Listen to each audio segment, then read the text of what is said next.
이혼 청구권은 안 날로부터 6월, 그 다음에 있은 날로부터 2년이 지나면 이혼을 할 수가 없습니다. 왜냐하면 용서해줬다 이거예요. 내가 바람을 폈잖아요. 바람을 폈으면 내가 2년이 지나면 충분히 용서해줬다 이거예요. 그 용서한 걸 갖다가 다시 새삼 꺼내가지고 왜 이혼 청구? 그건 받아주지 않습니다. 재판부가. 충분히 용서해줬기 때문에. 그렇기 때문에 상대방이 불륜으로 만약에 이혼 청구를 하시려면 빨리 하셔야 됩니다. 빡센 변호사 박변. 여러분의 조력자 조변 변호.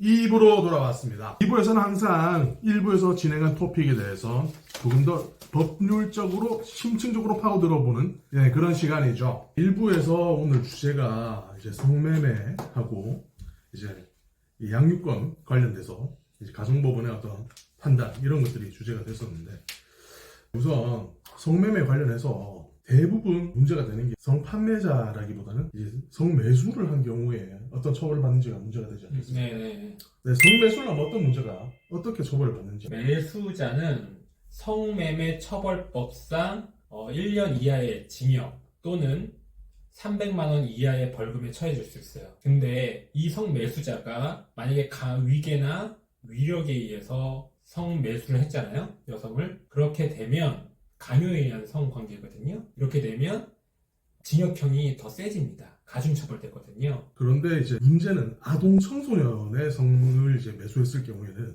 문제가 심각해집니다. 1년 이상 그리고 10년 이하의 징역 또는 2천만 원 이상 5천만 원 이하의 벌금. 1년 이상의 징역입니다. 그래서 이제 징역형으로 가게 되는 경우에는 굉장히 좀 문제가 커질 수가 있다. 그런데 문제는 또 뭐냐면, 이게 이제 아동 청소년의 경우에 이렇게 처벌이 강력한데 초범의 경우에는 너무나 또 솜방망이 처벌이 될 수 있다는 게 또 문제가 될 수 있죠. 네.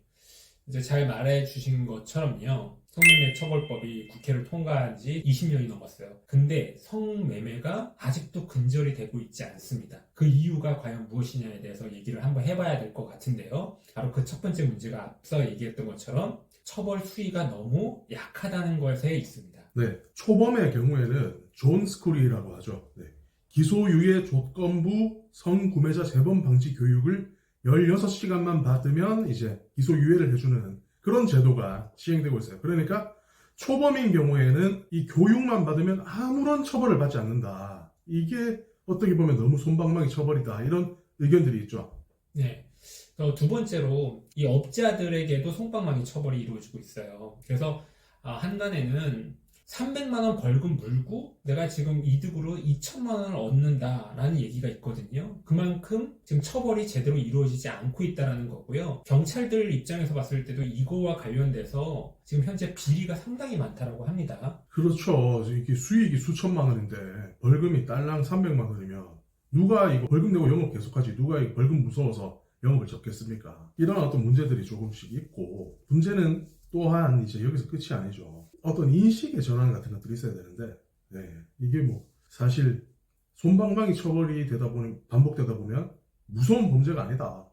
걸리면 벌금 내면 그만이다. 이런 인식들이 좀 확산되고 있는 것 같아서 그게 좀 안타깝습니다. 네, 지금 한국 사회에서 우리가 옛날에도 계속 말했던 거잖아요. 지금 외설과 예설의 경계라는 편을 꼭 한번 보시기 바랍니다. 이 뒤에 눌러보세요. 외설과 예설의 경계, 그 다음에 그 전 시간에 우리가 했던 사건이 뭐였었죠? 도박사건? 네, 도박사건이었잖아요. 그 도박사건, 그 다음에 이 성매매 사건의 공통점들이 있어요. 결국 다 음지화됐다는 것에 대한 문제입니다. 이 음지화가 되면 변종이 생기거든요. 그 변종이 생기면 국가가 관리할 수가 없는 상황에서 지금 움직이고 있다는 거거든요. 이걸로 인해서 성매매 종사자들 입장에서 봤을 때는 오히려 자기가 피해자인데 그 피해자라고 얘기하지 못하는 상황이 발생될 수도 있다는 거죠. 결국에는 피의자가 된다는 겁니다. 왜냐하면 지금 현재 성매매 종사자도 같은 처벌을 받고 있거든요.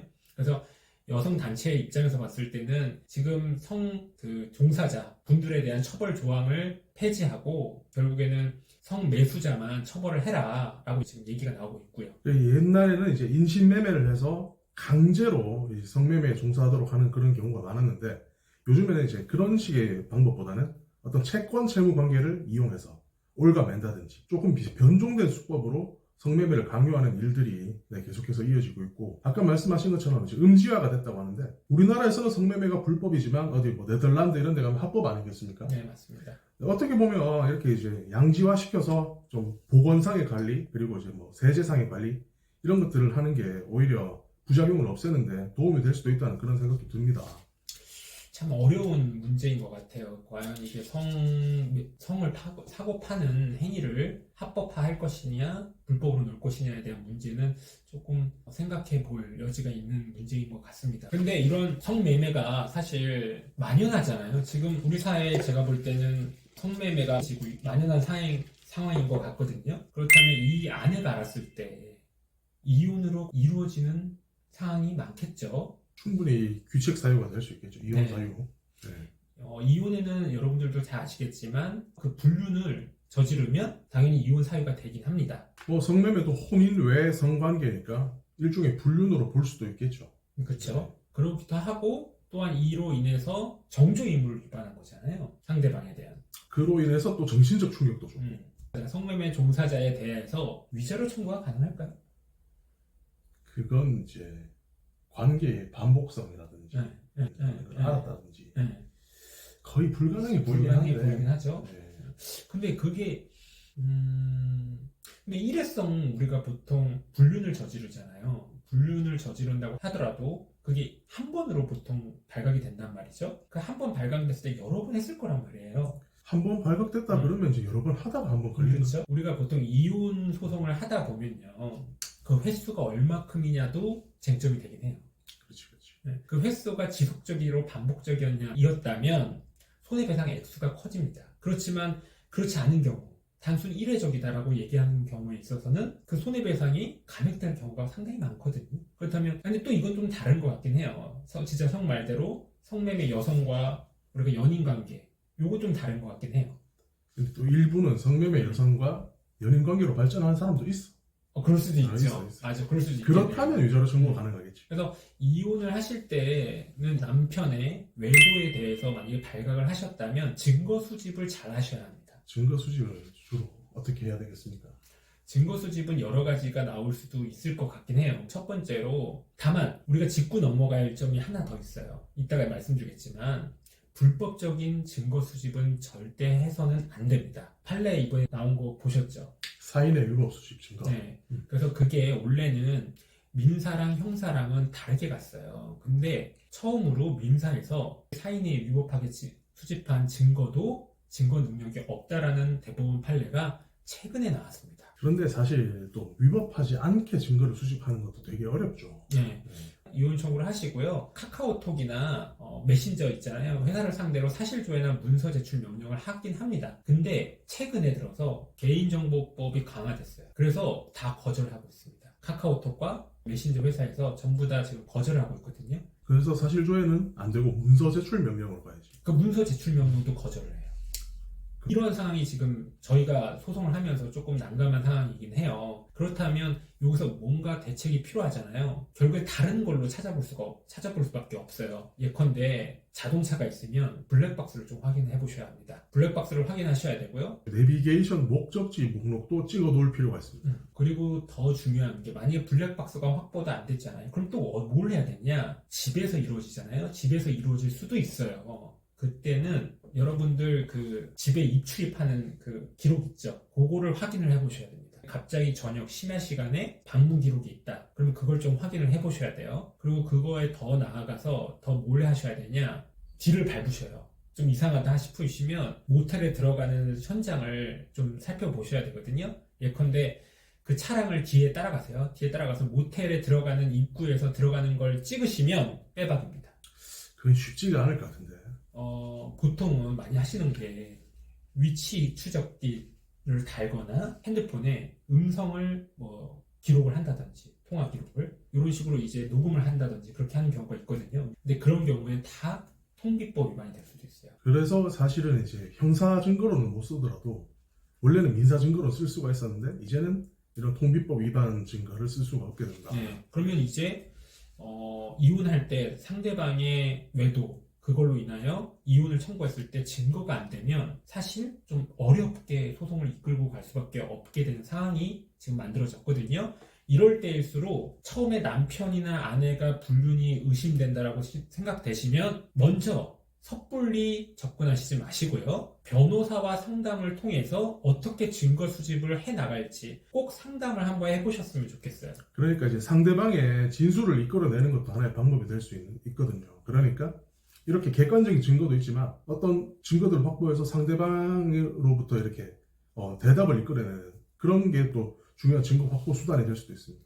그런 것 같습니다. 또 하나 이혼 말고 더 중요한 게 있죠. 바로 돈이죠. 재산 분할과 그 다음에 자녀에 대한 친권과 양육권에 대한 문제로 한번 넘어가 보았으면 좋겠어요. 이번에 앞에서 이야기할 때 양육비를 지금 애가 3명인데 200만 원밖에 못 받는다 이렇게 얘기를 했는데 이게 무슨 소리냐? 우리 표준 양육비 표라는 게 있습니다. 이게 법적 구속력은 없지만 굉장히 또 참고 자료로 많이 쓰고 있는데 여기 보면 0에서 2세 자녀가 가령 예를 들어서 상대방 배우자의 소득이 1,000만 원이 넘는다 그러면 한 명당 209만 원 정도가 양육비로 책정이 됩니다. 그래서 3명이면은 월 200만 원이라고 앞에서 얘기를 했는데 한 명당 200만 원이기 때문에 3명이면 600만 원 정도까지도 받을 수가 있어요. 그런데 600만 원을 다 받을 수 있는 게 아니고 내 소득이 가령 500만 원이고 상대방 소득이 1000만 원이다 하면은 이걸 합쳐가지고 1500만 원으로 만들어서 3분의 1, 3분의 2를 부담하게 되는 거죠. 그래서 600만 원이 나오면 400만 원을 받을 수 있게 된다. 네, 그래서 그래도 최소한 이제 400만 원 정도는 받을 수 있다고 보는데 연예인 소득이 그래도 월 1000만 원 정도는 되지 않겠습니까? 그래서 협의 이혼이 아니고 재판상 이혼으로 갔으면 2배, 200만 원에 2배 이상 400만 원 충분히 받을 수 있었다 이렇게 보입니다. 하나 더, 유책 배우자는 이혼 청구가 안 됩니다. 무조건 안 되는 건 아니고 이제 상황에 따라서 이 혼인관계가 완전히 파탄 났다거나 혹은 유책 배우자의 유책 행위가 그러니까 한 10년 전에 바람 피운 거 가지고 지금 희미해졌잖아요. 이런 경우에는 또 가능할 수 있습니다. 네. 여기서 잘 말씀해 주셨는데 이게 쉽게 말하면 그런 것 같아요. 그러니까 10년 이하는 아예 할 수가 없죠. 왜냐하면 이혼 청구권이라는 게 있거든요. 이혼 청구권은 안날로부터 6월 그 다음에 있은 날로부터 2년이 지나면 이혼을 할 수가 없습니다. 왜냐하면 용서해줬다 이거예요. 내가 바람을 폈잖아요. 바람을 폈으면 내가 2년이 지나면 충분히 용서해줬다 이거예요. 그 용서한 걸 갖다가 다시 세상 꺼내가지고 왜 이혼 청구? 그건 받아주지 않습니다. 재판부가. 충분히 용서해줬기 때문에. 그렇기 때문에 만약에 상대방이 불륜으로 만약에 이혼 청구를 하시려면 빨리 하셔야 됩니다. 시간이 지나면 그걸 가지고 이혼 사유로 삼을 수가 없게 됩니다. 아까 말씀해 주셨던 양육과 관련해서 다시 한번 얘기 좀 해주시죠. 네, 그러니까 이 표준 양육비라는 게 있는데 결국에는 소득이 많은 배우자가 더 많이 부담하게 되어 있습니다. 양측의 소득을 합해서 이 n분의 1로 이렇게 나눠가지고 뭐 500만 원, 1000만 원이면은 3분의 1, 3분의 2가 되듯이 이렇게 해서 총액을 나눈 다음에 이렇게 접근을 하게 되고 소득이 많으면 많을수록 또 양육비를 많이 부담하게 되기 때문에 협의 이혼을 하더라도 이 표준 양육비에 따라서 협의를 하시는 것이 좋지 앞에 그 유린 씨 사건처럼 이런 표준 양육비보다 현저하게 적은 금액으로 합의를 해버리면 굉장히 불리할 수 있겠죠.